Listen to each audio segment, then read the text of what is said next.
To start things off, I just want to say that this is fair use. I am not using this as profit. More or less, I'm reviewing an entire show, so this review is going to be more or less my opinions. You don't have to agree. You may agree or disagree. Just comment down below. Give me your opinion on what you thought about the Star Wars The Clone Wars show from 2008 all the way till, 2020.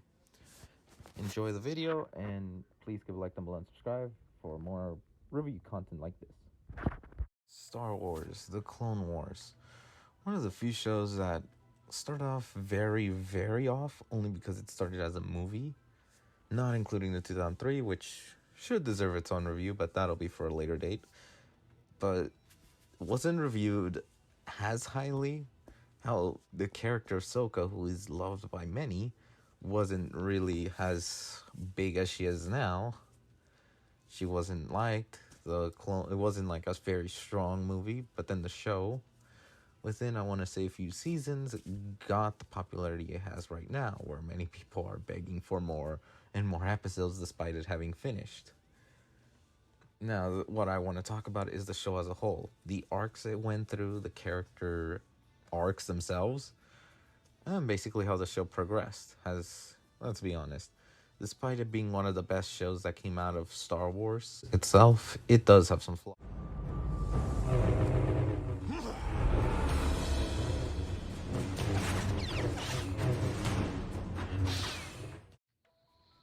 Now, regarding story arcs of the Clone Wars, it does have a bit of a problem within timeline wise, as some events happen earlier, some events happen later, and some events are just completely out of order. Hell, if I can give an example, Rookies is the whole thing with the Rushi Moon, which is one of the good episodes regarding you get to see more about the clones, how they're capable of doing stuff without the need of Jedi around.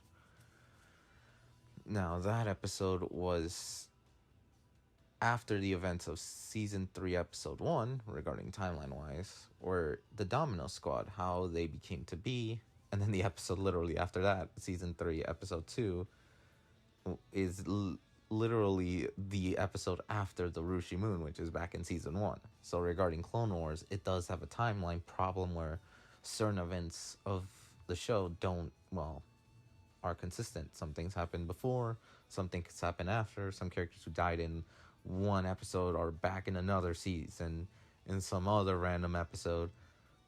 Unless it was that whole arc with season 6 with Yoda, since that one makes sense. They're dead. It's just a whole Wills thing, but we'll talk about that later on through this video. But regarding timeline-wise, Clone Wars sort of made it work, as it's just a bunch of stories being told.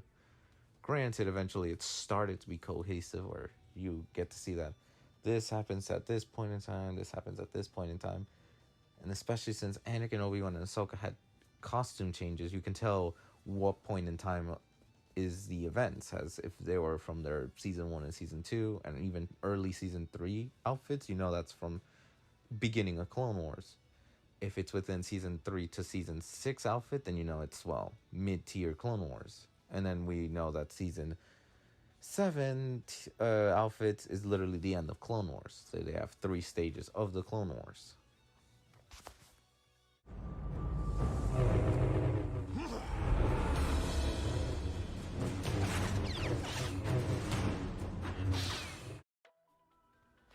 You'd be surprised, but certain character arcs are more or less improved as the season goes. You get to see Anakin being the bashful and very cockiness he is to a more serious style character, despite how the movie Anakin and obviously the cartoon Anakin are two separate Anakins. Obi-Wan, still the wise and the master of trolling. We got the clone arcs, which probably are one of the most interesting ones regarding character arcs, as you get to fall in love with the clones. Each episode has a specific clone, and you still see him as memorable. Jesse appears in like 12 episodes in the Clone Wars. Five's Echo, heck, even Heavy only appeared in 3, and he was very, rephrasing that, he appears in 2 episodes, and yet he is still shown as one of the most lovable clones because, He's a hard-headed clone who wants to win, but eventually stops his brashness and follows orders. 99. He only appeared in 2 episodes, and he was very memorable. He's one of the few clones that people can sympathize with, as he's not one of the normal clones, yet he does everything he can to help them, and even his death is sad. Commander Cody got more in depth. You get to see him and Obi-Wan teaming up a lot. You get to see a Captain Rex, who's one of the most fan favorite characters, probably top tier A-list characters in the Clone Wars, considering that he's literally a version of Anakin. Hell, Cody is literally Obi-Wan, but as a clone, and Rex is basically Anakin as a clone. The irony. And then we get Ahsoka. Now, let me get this out of the way. Ahsoka is not a Mary Sue. Now, people try to use the comparison that she faced off Maul and beat him. But the thing is, Ahsoka had a lot more training. She didn't constantly beat everyone. Hell, her first appearance, she was brash and very unexperienced, and yet she still was helped by Anakin. It wasn't like she managed to do everything on her own, or basically humiliate Anakin, Obi-Wan, or any male or females that had experience. No. Literally, she's been trained throughout the Clone Wars. She's shown to be improving. She's put in life situations, and she is definitely one of the few characters that was from hated to love, compared to Rey, who, well, she's been hated for this entire time. Not for the reasons that the media or Disney or Lucasfilms or anyone says, as in, oh, she's a female, that's why they hate her, because she's a female main protagonist. No, Ahsoka's, you can count her as a main protagonist, but she's one of the key core main characters of the show. As in, she has a lot of depth. She's lost, she's learned. Hell, she managed to hold her own against Grievous, who granted in this show, is way more weaker than his counterpart, who's probably the more scarier one, 2003 version. But Grievous has taken out a lot of Padawans without mercy, and yet she handled her own while weakened. So she's proven herself to be a fighter, and she's constantly fighting and being trained by a lot of people. Plo Koon, Anakin, Obi-Wan, heck, even other Jedi within the Jedi Order. So it's not like she's not being trained and she's just gaining all this power for the sake of gaining power or plot. Speaking of Maul had one of the hellest best arcs. He's one of the few characters who was in one of the movies that not a lot of people liked because of Jar Jar, and he was probably one of the most loved. He's a very threatening villain.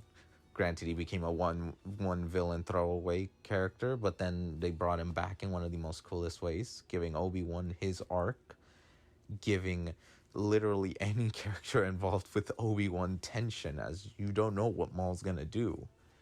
Granted, if it wasn't for Rebels, we probably would have guessed he would have died at the Siege of Mandalore, but either way, his presence is very intimidating. I mean, Savage Opress was basically the replacement of Maul for a temporary moment, but let's be honest, people wanted Maul, Darth Maul, and he delivered. Yeah, his brother's reckless and shoving, but the thing about his brother, which, going back to character arcs, he is legit one of the few characters who is sad because he cared about his brothers. He really isn't evil or anything, and yet when the sisters gave him all this magic inside of him, he killed his brother. He literally became the monster he didn't want it to be.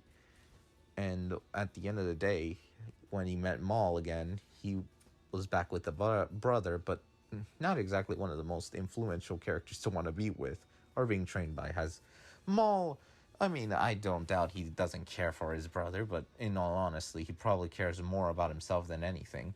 Then again, he does care about his brother. I mean, having seen him die really did give him more anger to face Sidious, which we all know he was never going to win, as Sidious tends to be on a very different level. He's around Yoda tier level of strength and force powers, so he never really stood a chance.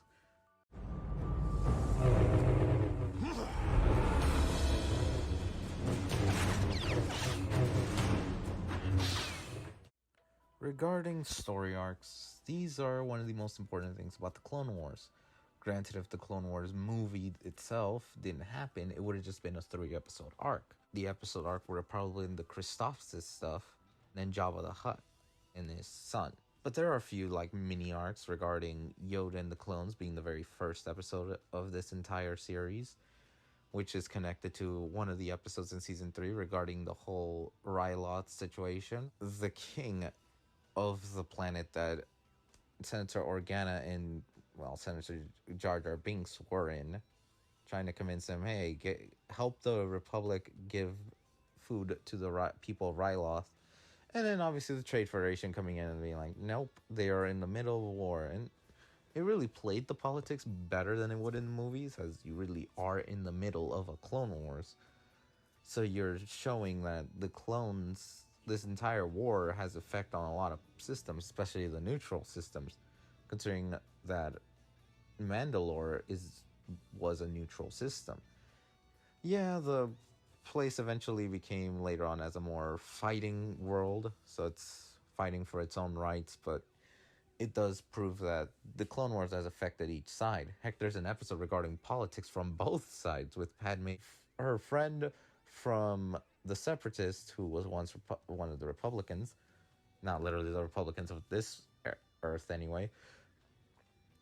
It shows that there's people who believe that one side is right and the other one's wrong, but they don't actually want the war.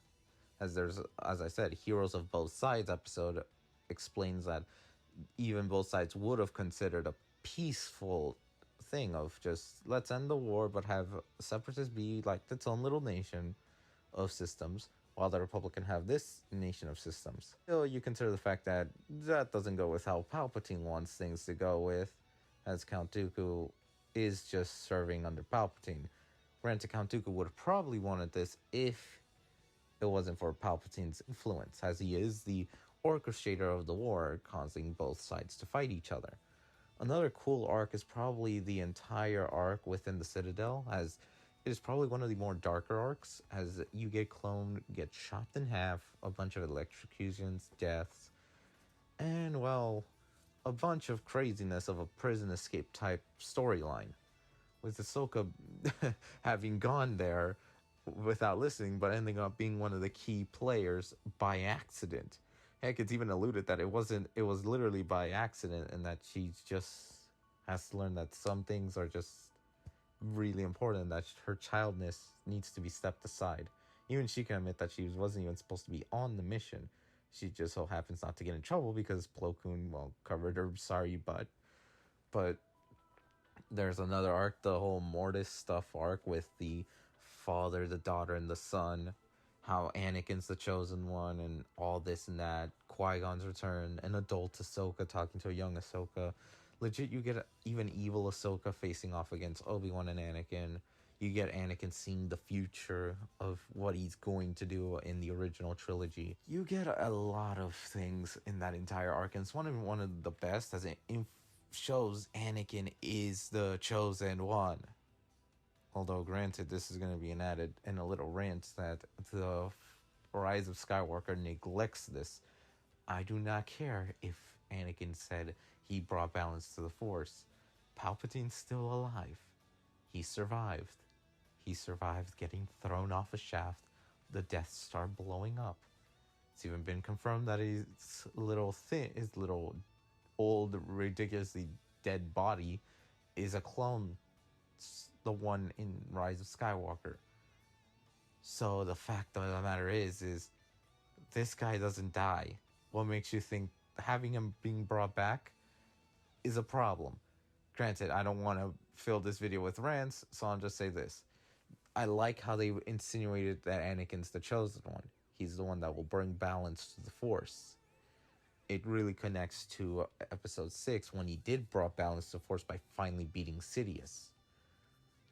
Alright, but enough about that. The more interesting one will probably during season 5 with Krell.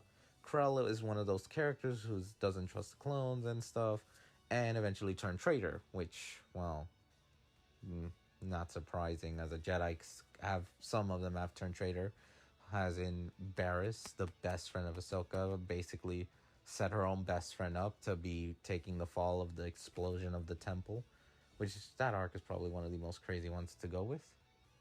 But as I said, each story arc really does impact the entire series, as it's not just a one and done. No. I mean, maybe the whole droid team going off and doing their own thing, maybe that one was probably just a one and done and really didn't serve a purpose at all, other than let's just have this and this happen.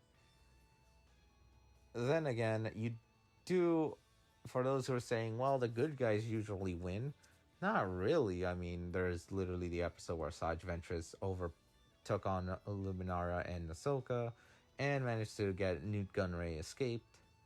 There's an episode where they could have gone Grievous, but Grievous tends to somehow beat everyone.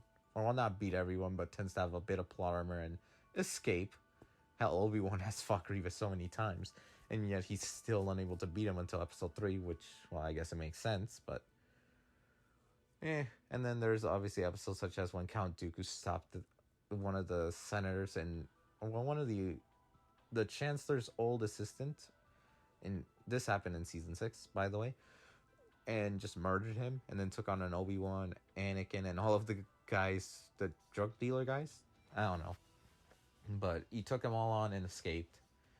Anakin and Dooku fought him in that one episode where Grievous was humiliated by Gungans. Yup, that happened, which signifies how weak this Grievous is. Although, to be fair, he got cocky, which, let's be fair, that's a whole trait with villains. Unless it's Dooku, he probably doesn't get real cocky, as he tends to survive. Maybe in episode 3, but I think he was caught off guard then cocky. But that's a whole different thing. That is not part of this. The whole thing about this segment is story arcs, which they all connect in a sense. They all do reference each other, and they all play each other well. As you get to see the characters grow and grow, especially Rex, as he and Ahsoka, being one of the key players of the Clone Wars, grew within each arc, and they got better within each arc. Speaking of which, Windu and Jar Jar has an episode, or well, 2 episodes, a little mini arc. That's not exactly bad, but it's not exactly fun, as Jar Jar is just being dumb, like usual. Although they played off somewhat more funny than in the movies, as I think they can exaggerate what he does here than they did in the movies. And plus, whenever it's a focused Jar Jar episode, then, well, you can play stuff up. And considering Jar Jar has had a few episodes, such as whenever Obi-Wan, Anakin, and Dooku were all captured by pirates, which makes you tell that these pirates are probably smarter than they really let on to be, because they are able to capture 3 of the most powerful fighters in the entire Clone Wars. I mean, you could argue that Yoda and Mace Windu are powerful, but Anakin and Obi-Wan alone are really strong, and then Dooku, no doubt, is as equal to Yoda or Mace Windu even. It's unsure if they should have had a fight between Mace Windu and Dooku. It would have been interesting. Getting sidetracked. Sorry about that. Continuing on, there's a lot of arcs. This entire story is about the arcs, the story of how the Clone Wars went through, how it affected many neutral systems, how Palpatine is just manipulating everything to his own cause, how the Jedi are just wrong to follow the Senate rather than the Force, how Anakin is being groomed for his position, how Obi-Wan and Anakin's journey together, how they became basically very close friends, and then how that betrayal is just so painful. And eventually, how Anakin had an apprentice. What happened to the apprentice? What happened to his clone commander? What happened to certain characters from the side? Heck, I think Clone Wars has the least amount of plot armor. There's a lot of characters who get killed, a lot of clones that you care about. Heavy, cut up, droid bait. Although then again, droid bait and cut up were just there for the sake of being there. They were just fodderized. Which, as I said, there is no definitive winner. The only people who have plot armor are the ones that appear in episode 3. Obvious. But aside from that, everyone else is fair game. Everyone else can be killed off at any point in time by either Grievous, by either Dooku, Asajj Ventress, by droids, Hell, even Palpatine took on and killed Savage Opress, which he did gave everyone trouble, especially when it was Savage Opress versus Asajj Ventress versus Dooku. Yep, there's a lot of stories in Clone Wars, and heck, they even haven't even finished every little story detail yet. There's supposed to be a Boba Fett story of him being trained by Cad Bane, and Asajj Ventress, what happened to her after having left the entire whole Sith stuff. Basically, more of her bounty hunter and what it really how her story ends. How Darth Maul escaped being captured from Palpatine and the Separatists. Darth Maul and Dooku teaming up despite Count Dooku having a hate for Maul for killing his apprentice, Qui-Gon Jinn. There is just so many arcs that are still left, and even one with the Bad Batch, who are probably one of the interesting groups next to the Domino Squad, since who doesn't love Heavy? Who doesn't love Fives? Who doesn't love Echo? Granted, we all hate Commander Fox, and to be fair, I wish we could have just seen his death. I wish he died a painful death for killing literally Fives and trying to kill Ahsoka. He's legit one of the few clones you really, really hate.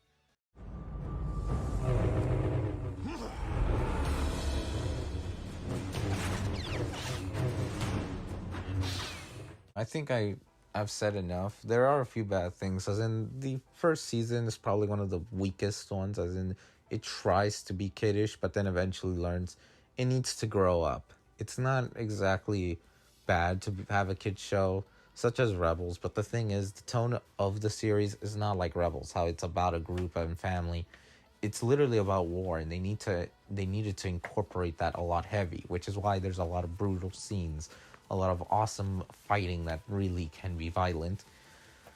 But they actually grew with the audience, as in they didn't hesitate to be kid friendly the whole time. They went really above and beyond and gave us extremely good arcs, which is something I personally like. As someone who's watched Clone Wars from the very beginning, I was amazed. Yeah, now I can see the whole kiddish and some cringy stuff, especially Jar Jar episodes.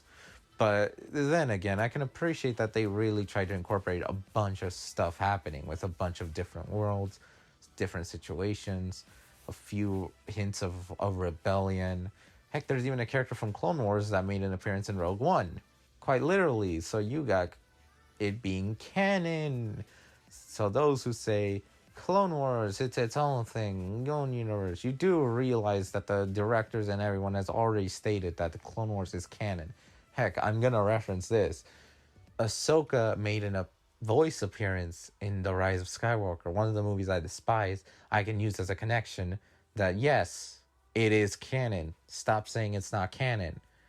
As in, there are characters who are possibly gonna make an appearance, like at least at the time of this recording there was a rumors about the actor of Jango Fett being able to possibly playing Boba Fett and Captain Rex. If Captain Rex makes an appearance, then yes, Clone Wars becomes 155% more canon than anything else. But it is still part of the story. It connects to the story in a bigger and much more broader way, gives you more awesome fights, and said it's very enjoyable. Yeah, not all episodes are gonna be your favorite. Some of the fights can be dull or very ridiculous, but overall, Clone Wars is just an awesome success. Because people, yeah, there's some episodes that are not heavily good, but the arcs themselves are worth it. And if anything, Clone Wars is worth giving a shot. It's one of the few shows that doesn't try to pander to an audience. It tries to go nuts with its story. It tries to evolve the characters. It doesn't focus on very stuff. It does focus on a relationship, Anakin and Padme's, Obi-Wan and Satine to a degree, and even Ahsoka and this guy. Yep, this guy right here. He has a forgettable name. I'm so sorry, but no, it's just the arcs themselves are what makes Clone Wars such a success. It's just you want to know what happens more with the characters, especially with Ahsoka and Rex, since they're not gonna appear in the movies. At least, obviously, in episodes 1, 2, and 3, unless they remake it into an animated version. Then by all means, add more characters to get the story extremely big. But in all seriousness, Clone Wars is one of the what makes Star Wars Star Wars. It's what it's supposed to be, about adventure, good versus evil. Quite literally the struggle with light side and dark side.